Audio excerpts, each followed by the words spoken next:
দেখতে কি দারুণ লাগছে না? খেতেও কিন্তু দারুণ হয়েছিল আজকের এই রেসিপি। কি দিয়ে বানিয়েছি জানেন? কি দিয়ে আবার? আলু দিয়ে। কি বিশ্বাস হচ্ছে না? তাহলে পুরো ভিডিওটা শেষ পর্যন্ত দেখতে থাকুন।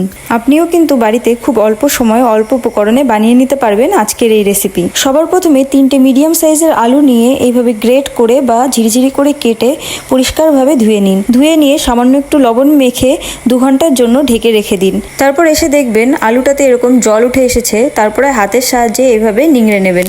এইভাবে লবণ মেখে রেখে দিলে কিন্তু আলুটা কালোও হয় না আর অনেকটা সফট হয়ে যায়, যেটা আমাদের দরকার। তারপরে দিয়ে দেবেন সামান্য একটু রসুন বাটা, আদা বাটা, চালের গুঁড়ো বা কর্নফ্লাওয়ার ব্যবহার করতে পারেন। আমার বাড়িতে যেহেতু কর্নফ্লাওয়ার এখন ছিল না, সেই জন্য আমি চালের গুঁড়ো ব্যবহার করেছি। তারপরে দিয়ে দেবেন সামান্য একটু চিলি ফ্লেক্স, কাঁচা লঙ্কা। এখানে দেখুন আমার বাড়িতে সবুজ লঙ্কা ছিল, কিন্তু যেহেতু লাল লঙ্কাটা দেখতে সুন্দর লাগবে সেই জন্য আমি লাল লঙ্কাটাই ব্যবহার করলাম। এবারে আলতো হাতে মেখে নিন। এইভাবে আমি মেখে নিয়ে তারপরে দেখুন রাউন্ড শেপ করে নিয়েছি। আপনারা চাইলে যে কোনো শেপের করতে পারেন, তবে রাউন্ড শেপটাই দেখতে বেশি সুন্দর লাগে। এরপরে দেখুন আমি একটা ছড়ানো ফ্রাইং প্যান বসিয়ে দিয়েছি, যাতে সবগুলো পকোড়া একসাথে ভেজে নিতে পারি। এবারে হাই ফ্লেমে একটা একটা করে পকোড়া ছেড়ে দিলাম। এই রাউন্ডগুলো পাকিয়ে না কিছুক্ষণ রেখে দিয়েছিলাম, সেই জন্য দেখুন খুব ভালোভাবে একটা আঠালো আঠালো ভাব এসেছে। যেহেতু এটা চালের গুঁড়ো দেওয়া, কর্নফ্লাওয়ার দিলেও কিন্তু এরকমটাই হবে। সন্ধ্যেবেলা চায়ের সঙ্গে এই পকোড়াটা বানিয়ে খেয়ে দেখতে পারেন, আশা করছি সবার খুব ভালো লাগবে। অথবা বাড়িতে কোনো গেস্ট আসলে তাদেরকেও এটা ট্রাই করাতে পারেন, তারাও প্রশংসায় পঞ্চমুখ হবে। এই দেখুন আপনাদের সঙ্গে গল্প করতে করতে কিন্তু এক সাইড রেডি হয়ে গেছে।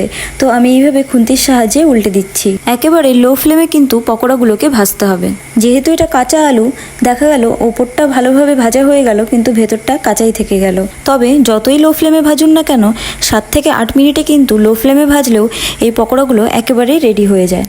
আপনারা নিশ্চয়ই সন্ধেবেলায় ভিডিওটা দেখছেন, তাহলে আর দেরি কিসের? ঝটপট তৈরি হয়ে যান আজকের এই রেসিপি বানানোর জন্য।